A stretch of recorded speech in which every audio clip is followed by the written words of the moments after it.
Hi friend, how are you. देखिए, पुरुष आयोग का जो बनना है वो खटाई में पड़ता हुआ दिखाई दे रहा है, क्योंकि जो राजनीतिक खेल होते हैं ना, पॉलिटिकल विल एक इच्छा शक्ति होती है कि समाज के लिए वो क्या करना चाहते हैं। या सरकारें तो कानून बनाती हैं, वो बनाने चाहिए समाज के लिए, ना कि सरकार के कायम रहने के लिए।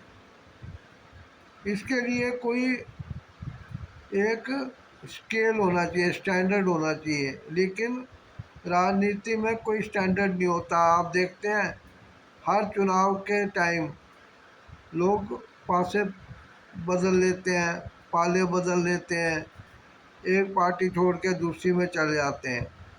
अभी का आपने कई हीरो को देखा होगा, वो किसी बहकावे में आके किसी पार्टी को ज्वाइन कर लेते हैं, लेकिन जब उनको कोई दाना पानी नहीं मिलता, सिर्फ उनकी जीती हुई सीट पर उसको अपनी पार्टी का नेता माना जाता है, तो वो पार्टी को छोड़ के दूसरे में चले जाते हैं। अब पुरुष आयोग के अभाव में जो पति अपनी पत्नियों द्वारा किए गए झूठे केसों में फंसे हुए हैं, वो लोग 125 जो सेक्शन है सीआरपीसी का, मेंटेनेंस का, भरण पोषण का, यानी कि पत्नी खुद ही तलाक की अर्जी देती है कचहरी में, और फिर कहती है कि उसको भरण पोषण के लिए पति से हर महीने का एक बंदा बताया अमाउंट दिलाया जाए ताकि वो गुजारा कर सके। कोर्ट को पहले देखना चाहिए कि केस में कितनी सच्चाई है।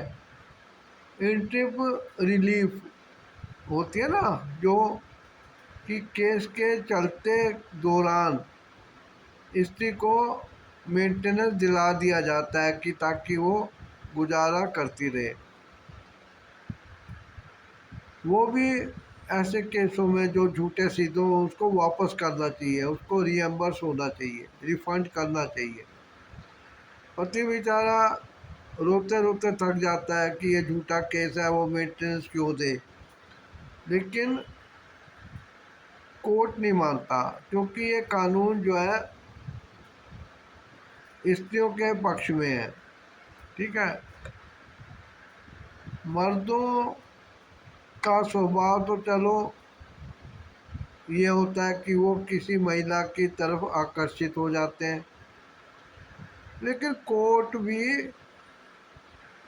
एक्चुअली कोर्ट क्या है, एंटाइटी क्या है, एक इमारत है, एक संस्था है।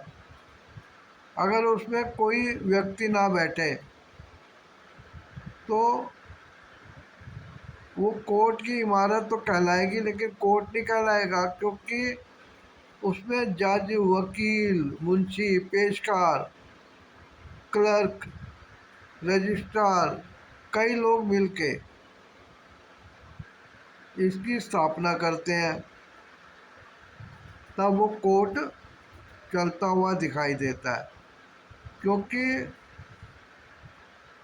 एक पुरुष ही जज है, एक पुरुष ही वकील है और दूसरा स्टाफ है। ठीक है, तो वो कानून बनाने वाले भी महिला के प्रति आकर्षित थे, तो उन्होंने उसको ज़्यादा दाना पानी दे दिया, जिसका फ़ायदा गलत विचार रखने वाली लड़कियां उठा रही हैं। अब section 125 of CrPC, criminal procedure code, इसमें मेंटेनेंस के बारे में बताया गया है। मेंटेनेंस यानी मेंटेन करना, किसी चीज़ को बनाए रखना। जैसे पत्नी अलग हो गई तो वो इस समाज में इज्जत के साथ रहती हुई गलत काम से कमाई ना करके पति द्वारा दी गई कुछ बंधी हुई धनराशि से अपना गुजारा करती रहे, इसलिए ये सेक्शन बना था। इसके अंदर ओल्ड एज पेरेंट्स आते हैं, अनमैरिड सिस्टर्स आती हैं, क्योंकि मैरिज के बाद उनको पालने की, उन पर खर्च करने की जिम्मेदारी उनके हस्बैंड की होती है। लेकिन जब अनमैरिड होती हैं तो माँ बाप और भाई उसके लिए भरण पोषण का इंतज़ाम करते हैं, उसके खाने पीने का, रहने का, पढ़ाई का, कपड़ों का, हर चीज़ का करते हैं। तो वो भी मेंटेनेंस के हकदार है। तो सीआरपीसी के सेक्शन 125 में कहा गया कि लीगली वेडेड वाइफ, यानी कि कानूनी तौर पे जो पत्नी बनी है उसको मेंटेनेंस मिलेगा। पहले ये सिद्ध करना पड़ता है कि वो लीगली मैरिड वाइफ है। अभी शादी के कार्ड छपते हैं, सबको बांटे जाते हैं, तो एक्चुअली वो क्या है, एक सबूत बांटा गया कि यदि लड़का कह दे कि ये मेरी शादीशुदा वाइफ नहीं है, तो लड़की पक्ष वाले अपने कार्ड कोर्ट में सबूत के, एविडेंस के रूप में पेश करते हैं। और यदि लड़की वाले कहें कि हमने अपनी लड़की की शादी नहीं की थी, तब कोर्ट में लड़के वाले शादी के कार्ड पेश करते हैं। ऐसी फ़ोटो एल्बम बनती हैं, वीडियोस बनते हैं। ये सब इसीलिए नहीं है कि एक रीति रिवाज है, ये कानून के एविडेंस है जो बाद में वक्त आने पर ये सिद्ध करते हैं कि एक्चुअली उन लोगों की शादी हुई थी। समझे जी? तो ये चीज़ें हैं। ये लोग सोचते हैं कि शादी के कार्ड छपवाए बिना शादी कर देते हैं, और ऐसे करते हैं, कई मंदिर में कर देते हैं शादी। अब आर्य समाज मंदिर में भी शादी होती है तो पंडित जी एक सर्टिफिकेट देते हैं जो कि कलरफुल प्रिंटेड सर्टिफिकेट होता है, उसकी भी लीगली मान्यता होती है कि वो मैरिज रजिस्टर हुई। ऐसी रजिस्ट्रार ऑफ मैरिज भी हर कचहरी में होते हैं डिस्ट्रिक्ट वगैरह में, जहाँ की वो अपने रजिस्टर में इन चीज़ों की एंट्री करते हैं। लड़के लड़की और उनकी तरफ से परिवार के या जान पहचान के लोग विटनेस के रूप में, गवाह के रूप में साइन करते हैं कि ये जब इनकी रजिस्ट्रार साहब के इधर शादी हुई और इन्होंने शादी के रजिस्टर में एग्रीमेंट पे साइन किए, तब हम लोग हाजिर थे। ये कानून चीज़ें हैं। लेकिन अब एक ऐसा भी फैसला एक हाई कोर्ट के द्वारा आ गया है कि जिसमें एक वाइफ जो कि लीगली वेडेड वाइफ सिद्ध नहीं हो सकी, वो ऐसे कोई सबूत पेश नहीं कर सकी, लेकिन एक बच्चे की माँ होने के कारण कोर्ट ने माना कि वो दोनों पति पत्नी के रूप में रह रहे थे, क्योंकि बच्चे के बर्थ सर्टिफिकेट में माता पिता के नाम पे वाइफ हस्बैंड का नाम था, उनका एड्रेस था,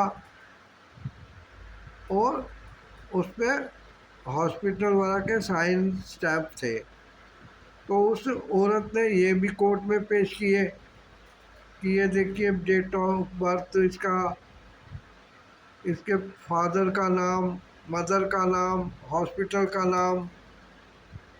अब कोर्ट में जब ये चीज़ पेश की जाएगी तो उसके पीछे फिर हॉस्पिटल की गवाही भी होती है, एविडेंस। वहाँ का स्टाफ, डॉक्टर, नर्स वगैरह आया, सफाई कर्मचारी या कंपाउंडर जो भी होते हैं, उन लोगों की भी गवाही हो जाती है कि क्या ये तुम्हारे हॉस्पिटल में रहे, ये बच्चा वहाँ हुआ था, ये आदमी वहाँ अपने आप को इसका पिता बता रहा था। अब लीगली मैरिड वाइफ नहीं है वो, लेकिन हस्बैंड ने भी ये सिद्ध कर दिया कि वो लीगली मैरिड वाइफ नहीं है, क्योंकि वो किसी और महिला का पति था। उसने कोर्ट में सबूत भी पेश किए कि उसका अपनी लीगली वाइफ जो है उसकी, उससे डाइवोर्स का केस कोर्ट में चल रहा था और वो केस रिजेक्ट हो गया था, माना नहीं गया था, उनको डाइवोर्स नहीं कर मिला। फिर उसने हाई कोर्ट में भी अपील की थी, उसके अपील के कागज़ भी पूरे थे, डॉक्यूमेंट थे। इतना होने के बाद भी कोर्ट ने उसको मेंटेनेंस औरत को दिलाया कि 10,000 वाइफ को और 10,000 उसके बच्चे को हर महीने दिया जाएगा, जबकि वो पति जो है अपनी असली पत्नी, जिससे उसका डाइवोर्स का केस चल रहा है, अपील पे चल रहा है, उसको वो 7,000 रुपये महीना का मेंटेनेंस शुरू से ही दे रहा है। अब उसके पल्ले 20,000 और 7,000, 27,000 रुपये मेंटेनेंस के रूप में उसके ऊपर बोझ पड़ गया।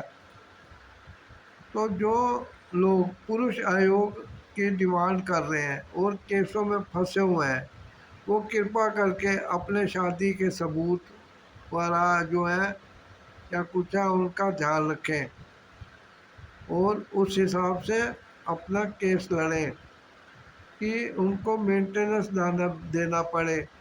इसके लिए वो अपने माँ बाप को मेंटेनेंस देने का प्रूफ दें।